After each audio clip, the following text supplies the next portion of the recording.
you gonna have the pen name Stella Williams and then not be able ourselves to call yourself Stella Williams? Hi everyone, I'm Anita Williams, and sister of Stella Williams, sister of Stella Williams.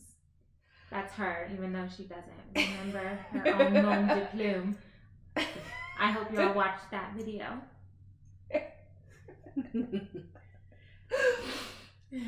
Hey y'all, Stella Williams here with my two sisters. This is gonna be a special video. I'm on vacation, and if you follow me on my social media, you know that my sisters are my beta readers and they are very supportive of my work.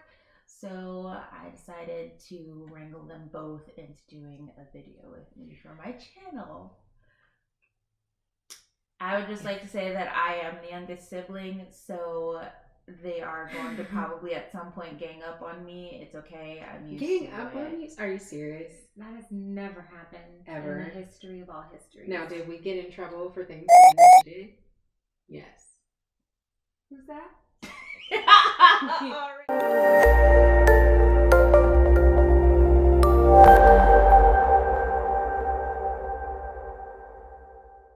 I told you. Edit. Right now, you're just going to see a little. Alright, so the purpose of this video is basically kind of us just kind of drinking wine and discussing books because we have similar tastes in romance novels. And even fantasy and sci-fi and fiction, nonfiction, all kinds, really, right?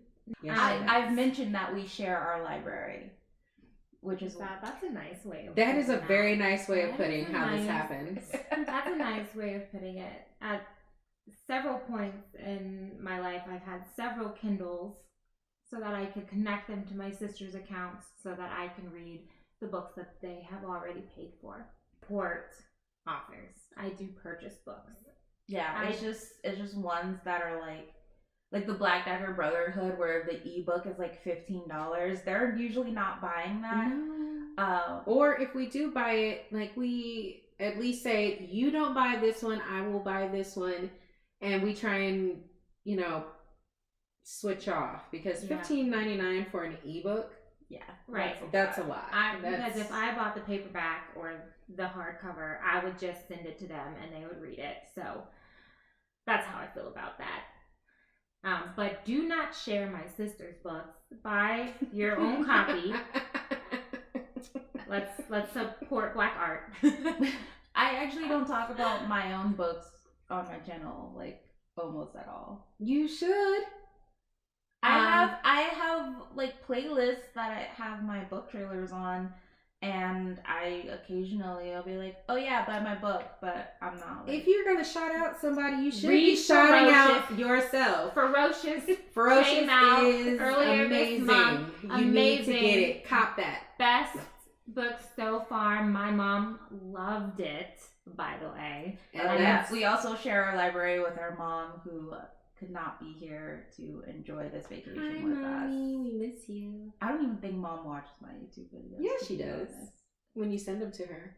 If you send the link that she can click on, she will watch it. If you expect her to find it, no. Because she's probably Googling your name to find it. Right. But no, you gotta help Mom out with that one. Mm-hmm. Just send her the link. Mm-hmm. Yeah. I think she might watch them from my newsletter if she even reads my newsletter. Oh, that's another thing. Join my newsletter. Link in the description box. Authors, creatives. Come on, you guys. Shout yourself out. I mean, I'm all for supporting all of our Black sisters and brothers, and even other people of color and not people of color. If you have a friend who has their own creative business, shout yourself out all the time.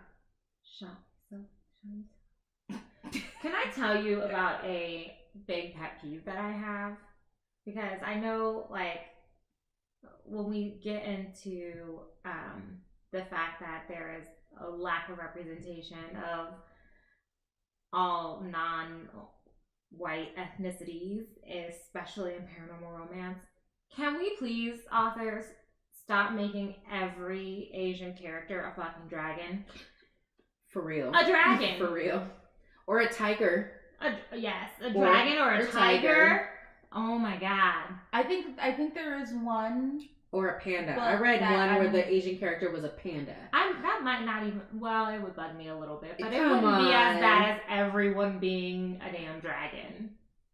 Really? Come on. I think we can be a bit more creative than that. Yeah. And they don't all practice some sort of kung fu or karate either. Like... Sorry, I know, but that is, I will put a book down real quick. The moment I'm just like, oh, and she had beautiful slanty eyes, and she turned into a dragon before his eyes, and he fell in love. I'm done. But a panda? Come on now, that's... I don't know, who was it, Shelley Lawrenson that has all the animals? I think so. Well, if she had a panda, it would be more awesome, though. Sorry. That's not the purpose of this, but her animal books are awesome. Yeah, but I can't even remember. She had a honey badger. She did have a honey badger, and that actually was one of my favorite books. Yeah. That one was really good. So some people... So if you're looking for African-American authors that do shifter romance, that have non-traditional shifters, my girl... Shy August with her Shifter Bachelor series, Erin St. Charles, which if you saw my latest review video, you know that I absolutely loved her book. And I haven't gotten to that one. That one is the Minotaur's Kiss. So he's a Minotaur, so that's something kind of non-traditional in that way too. I'm trying to think of someone else that off the top of my head, and I can't right now. Move on. Oh, well, if we're going to talk about personal pet peeves when it comes to books, like my biggest one is when I'm reading a book about a black character, whether it is written by a black character or a black person or by a white person trying to write as a black person, I find that it is very difficult when every single time they are talking, their dialect is some type of weird slang.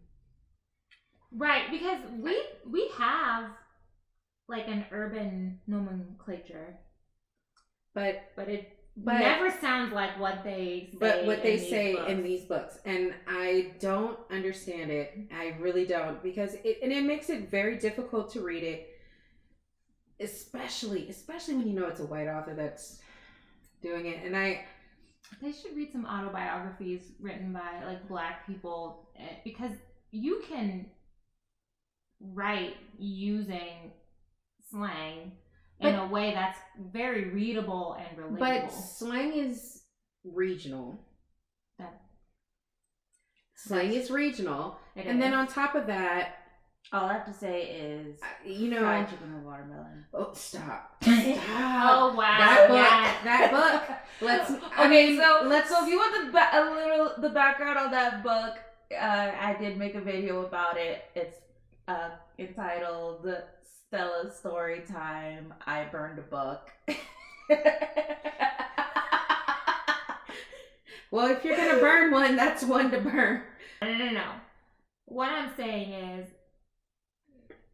if you are that tone deaf, if you are that just incapable of reading your environment, or if you're writing to an audience that's a black author writing about a white character who was born in a trailer park, I don't know, is married to their cousin, and their kryptonite was cheese. Or mayonnaise. It still wouldn't even come close because the history. The fact is, that's true. The fact is, just don't do it. If it's not your thing, right? Sometimes saying nothing is sometimes a better. Yeah, sometimes not doing something. I would have almost rather she choice. never gave that character a book, to be honest. Same. Because because he was problematic in all the other books as well. Can we have more Black authors write historical romance? Yes. And when I say historical, I don't mean I want to hear about Black people being slaves, or in a fake European situation, you know, like that. Like, let's talk about, you know, growing up and living in a Black society. I mean, you can even just let us be us somewhere. But I love historical romance. That's actually my number one. Paranormal is my number two. See, paranormal is my number one. My number two is usually futuristic sci-fi. I'm reading a couple of different alien romance. I am not romantic with aliens.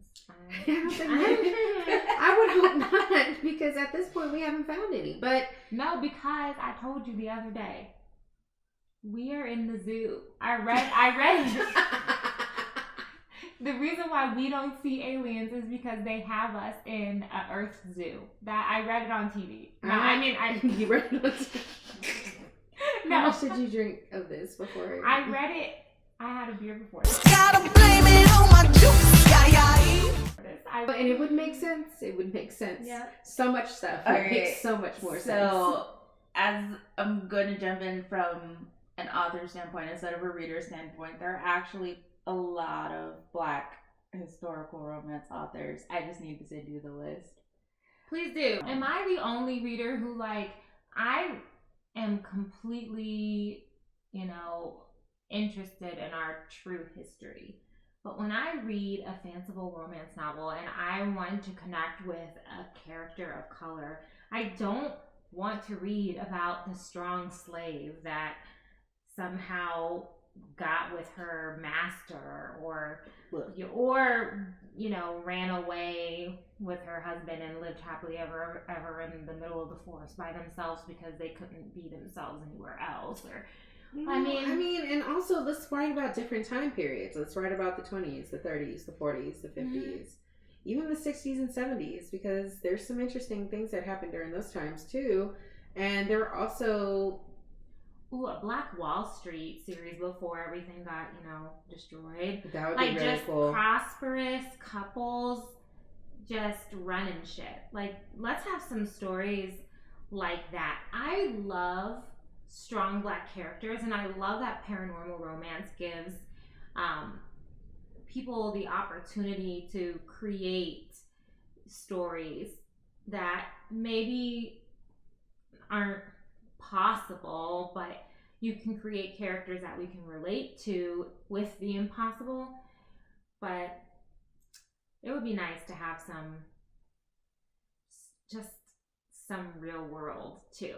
Stella, like, the reason why I like my sister's books are because she spends a lot of time creating storylines and characters, so you can either really relate or really not relate to the characters. And look, I get it. You guys did not like Molly at all. She was not a good. No.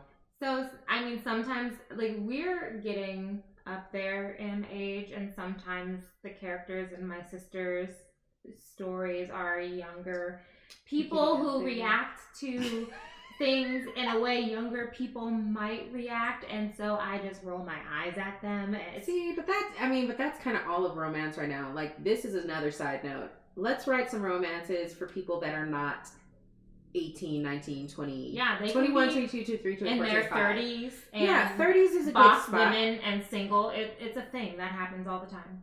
Yeah. I'm giving the disclaimer that I know that there are books out there that are contemporary romance about women in their 30s with careers that do this, but like, they do have them out there. I'm not saying that they aren't out there. I'm just saying that it's kind of hard to find them sometimes.